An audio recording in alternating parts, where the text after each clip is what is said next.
como funciona a pesquisa de preços para a inexigibilidade. Primeira coisa, a pesquisa de preço na inexigibilidade, e aí eu reputo que é uma das situações mais importantes da pesquisa de preço na inexigibilidade se durante a pesquisa de preço, no procedimento de inexigibilidade, você encontrar concorrentes para aquele serviço, isso está no texto da lei, tá, pessoal?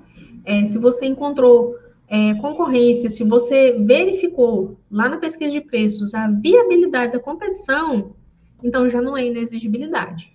Aí ou é dispensa por valor, ou é um pregão, é uma concorrência.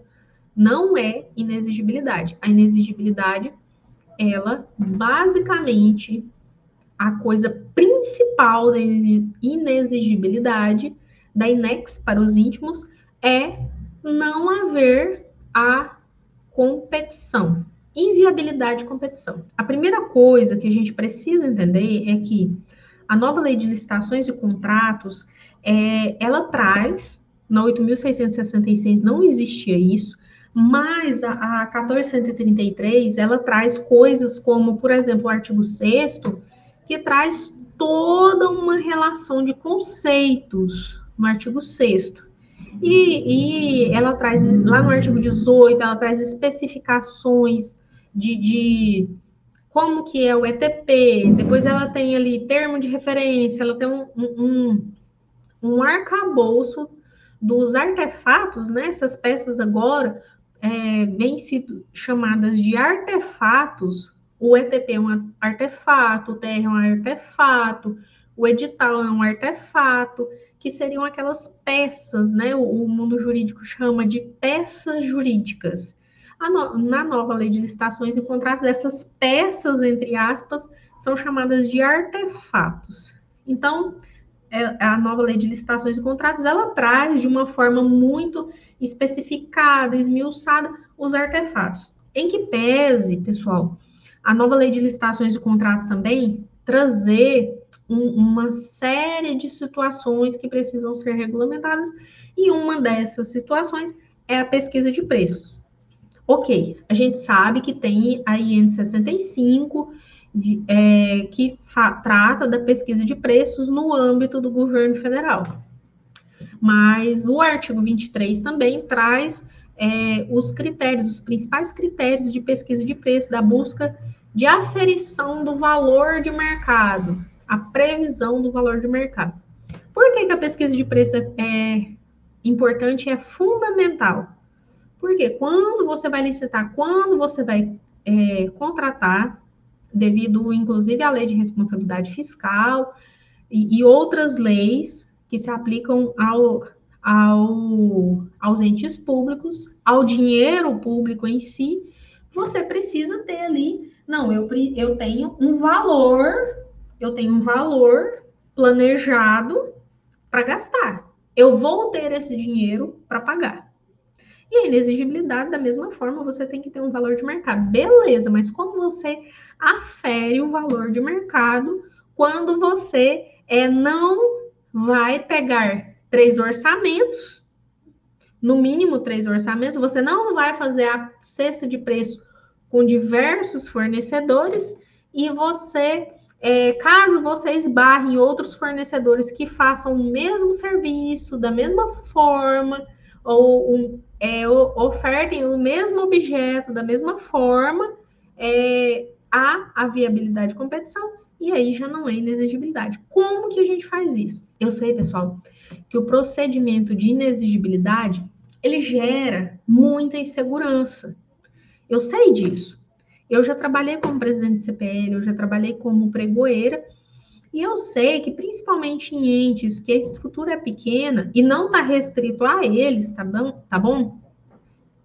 Eu sei que gera insegurança. A gente está acostumado com o quê? Vai lá, pega 3 orçamentos, compra, contrata com um valor menor. Isso na dispensa, na contratação direta do tipo dispensa. Agora, na contratação direta no tipo inexigibilidade, basicamente, você vai aferir o valor de mercado daquele fornecedor. Então, você vai aferir o valor de mercado daquele fornecedor, daquele prestador de serviço. Tá, mas como que você afere isso? Tá? Eu vou começar de trás para frente.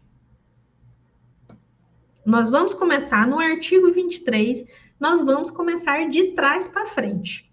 O artigo 23, parágrafo 4º do artigo 23, ele fala o seguinte: nas contratações diretas por inexigibilidade ou por dispensa, quando não for possível estimar o valor do objeto na forma estabelecida nos parágrafos 1º, 2º e 3º deste artigo, o contratado deverá comprovar previamente que os preços estão em conformidade com o praticado em contratações semelhantes de objetos de mesma natureza, por meio de apresentação de notas fiscais emitidas para outros contratantes no período de até um ano anterior à data da contratação pela administração ou outro meio idôneo. Quando não conseguir orçar, conforme parágrafo 1º, 2º e 3º, aí o próprio fornecedor, o próprio prestador de serviço deverá comprovar que aquele valor dele está no valor de mercado.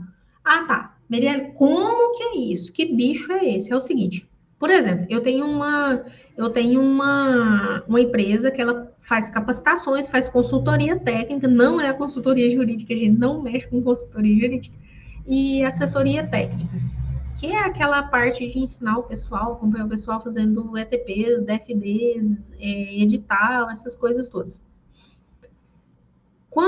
Se você fosse contratar a Delta, como que seria isso? Você passou pelo parágrafo 1º, 2º, 3º e não conseguiu estabelecer ali, fazer o nosso valor de mercado. Aí a gente vai te comprovar como que é o valor de mercado. Como que é isso?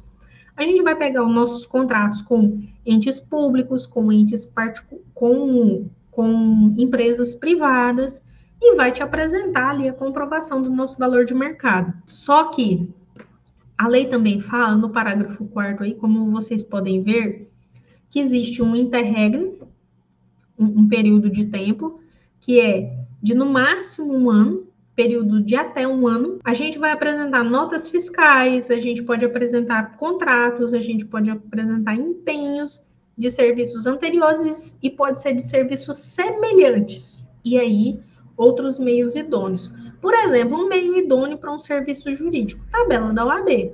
A tabela da OAB de Goiás, por exemplo, ela fala que uma consultoria, uma assessoria na área de licitações e contratos para empresas está no valor de, salvo engano, eu não me recordo bem se é 5 mil ou 4 mil para essa assessoria para empresas. Para ente público são outros valores. Mas é um meio idôneo. É uma tabela de classe, é um meio idôneo. Um outro meio idôneo que poderia ser verificado, piso salarial.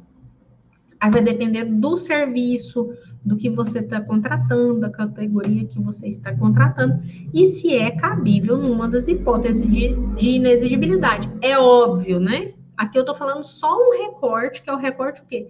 Da pesquisa de preços para inexigibilidade. Eu já falei do artigo 4º, e agora a gente vai... Lembra que eu falei que vai ser de trás para frente a nossa aula hoje? E agora a gente vai nos outros parágrafos, que é o parágrafo 1º e o 2º do artigo 23. O parágrafo 1º fala de bens e serviços, né? E aí, os bens e serviços, onde você vai verificar. Quando é inexigibilidade, pessoal, inexigibilidade é a inviabilidade de competição. Logo, você vai contratar um determinado fornecedor ou um determinado prestador de serviço, ou você vai fazer um credenciamento. Gente, eu não vou falar de credenciamento aqui, porque gastaria aí, fora de brincadeira, gastaria aí umas 4 horas aula só para falar sobre credenciamento. As hipóteses de inexigibilidade: contratação de artista, notória especialização, credenciamento, aluguel e fornecedor exclusivo, prestador de serviços exclusivos. Você verificou que é uma hipótese de inexigibilidade, que não há concorrência, você vai para a pesquisa de preço, você vai pesquisar os preços com esse próprio fornecedor. Como que isso é feito? A gente vai no PNCP e procura esse fornecedor. É um parâmetro, é um critério. Você vai procurar esse fornecedor e você vai procurar ver se aquele serviço que ele está lá específico, divulgado no PNCP, você vai verificar se esse serviço é igual ou é semelhante ao que você precisa contratar. Como que você verifica isso? Você vai verificar o contrato, você vai verificar o termo de referência que está publicado lá no PNCP, você vai verificar essas coisas.